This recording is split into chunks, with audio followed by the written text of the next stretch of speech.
If at first you don't succeed, we're going for it again. Going to the same lake. Heather's coming along this time, and 2 dogs instead of the 1. And we are packing a little bit lighter, summer tent instead of that heavy winter tent that just gets smoked out. Lots of food. We're going to the same lake because I did lose an expensive pair of sunglasses there. It'd be good to get those back if it's possible to find them. I'm not really counting on it. The other thing though is there are fish there and they are biting through the ice, and I know there's a lot bigger fish, so I'm going to try to catch 1 or 2 of them. Yeah. It's a lot more work winter camping than it is summer camping. So on top of already having short days, you have to take that extra time to process more wood, dig out a spot for your tent possibly, and just even the travel time, like hiking in through a portage trail in the summer. Even if there's blowdown, it's not that big of a deal. But if you're tamping down a trail first, or it's waist deep snow and you're hauling a heavy sled because you need all this extra equipment because it's winter camping, then that makes a huge difference. So, and here we go again. The lovely Nika, the lovely Heather, Miss Yuna. Angry squirrel over there somewhere. See you at the campsite.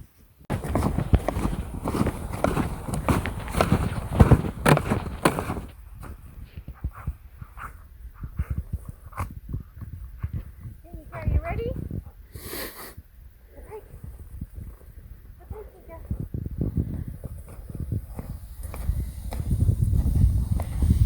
Good girl.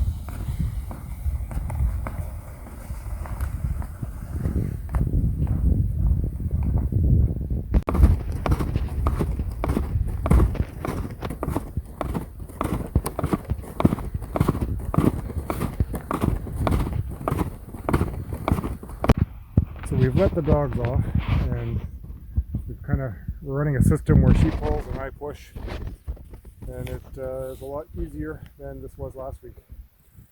I can't speak for Heather. How's Heather doing? Fantastic. This is a great leg workout. Fantastic.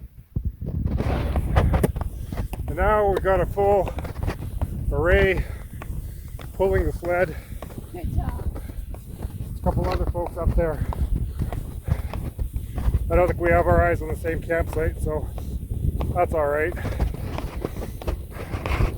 Maybe we'll go say hello after. Maybe it's somebody we know for YouTube. Maybe it's Joe Robinette or Jonathan Ontario, or who knows. Hike! So a stroke of big luck. The firewood that was left over from last trip is still buried under the snow here. We haven't had any above freezing days since last week, so they should still be good. And that's probably about an hour's worth of work that we don't have to do today, so we can get right to some fishing and setting up the tent and just enjoying the day and exploring a little bit.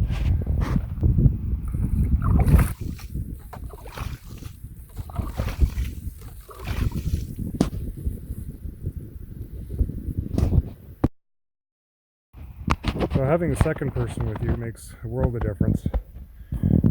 Here we got our tent set. A little funny, but it's more than enough for what we need tonight, I think. Yeah, I think by this point of the trip last time, I was feeling pretty done already. This is much better. Got a little start to a wood pile already. Now we're going to make that wood pile grow and maybe catch a fish first. Maybe I'm going to catch a fish first. I'm going to catch a fish first. Oh, okay. I was thinking if we got the wood first, then I can be processing it while you fish. And that way I have something to do to stay warm. I'm going to get the wood first. This is my axe. Hickory handle. Nice grain on it.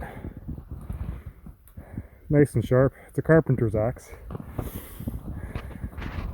Not necessarily meant for backcountry camping, but you know, in a pinch it works. And if it came right down to it, I could make furniture and technically a log cabin out of it if I wanted.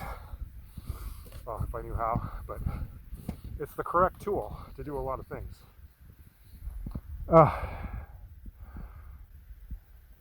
It is so pretty in here. Can you guys see? Can you see how pretty that is? Oh, that's a heather. You were talking about me, baby.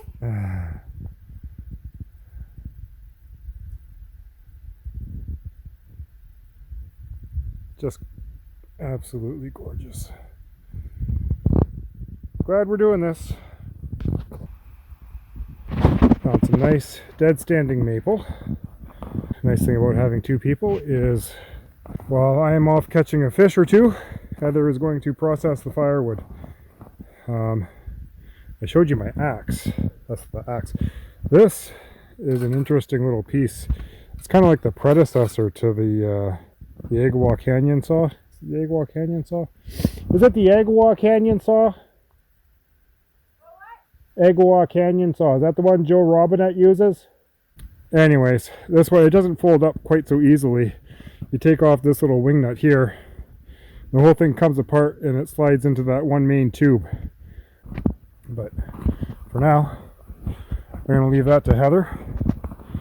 And I am going to maybe put on the GoPro-ish camera. And we're going to catch a fish.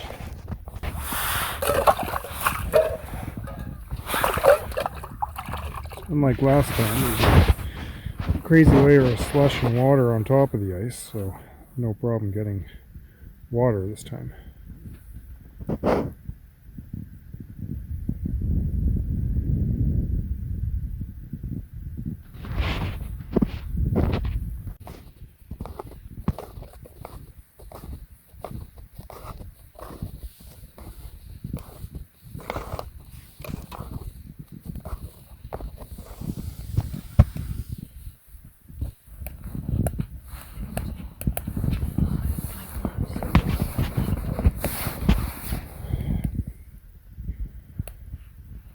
Remarkable job on the woodpile. Thanks, baby. So our lunch today is going to be chow mein yakisoba noodles, Japanese style. Quick cooking. Did you bring the chopsticks? You're kidding, right? No. Can you eat that with the spork? Traditional quality. So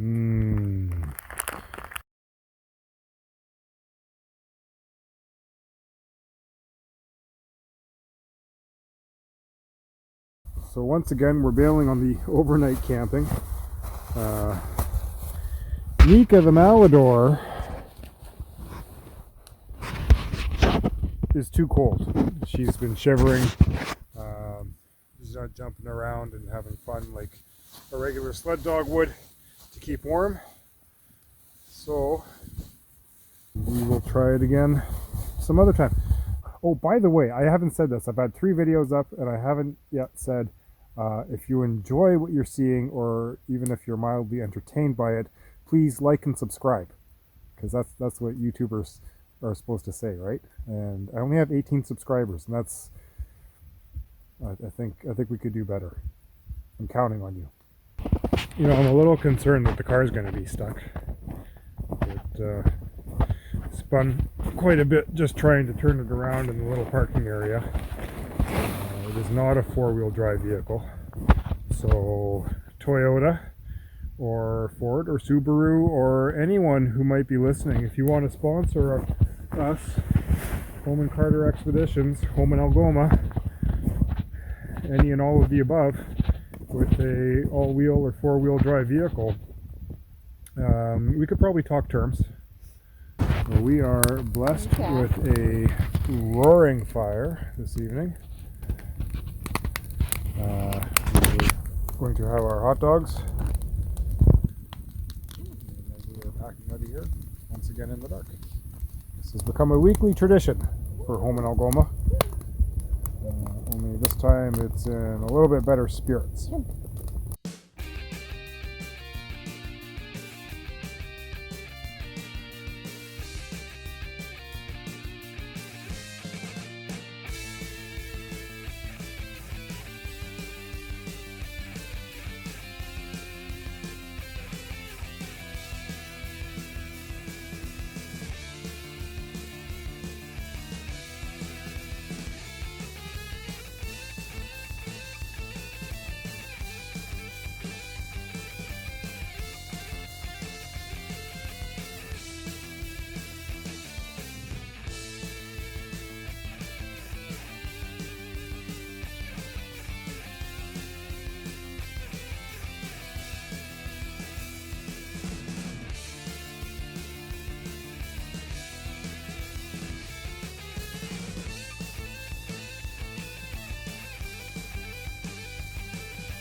Oh my god, it wasn't recording that whole time.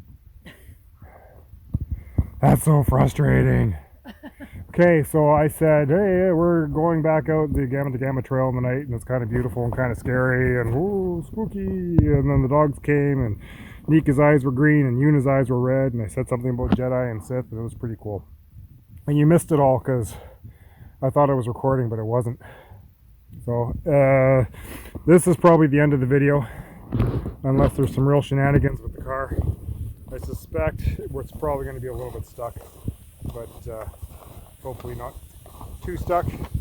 Hopefully the sled doesn't topple over into the great big deep ravine that's right over on my starboard side. Yeah, that would be fun too. Anyway, okay, toodaloo.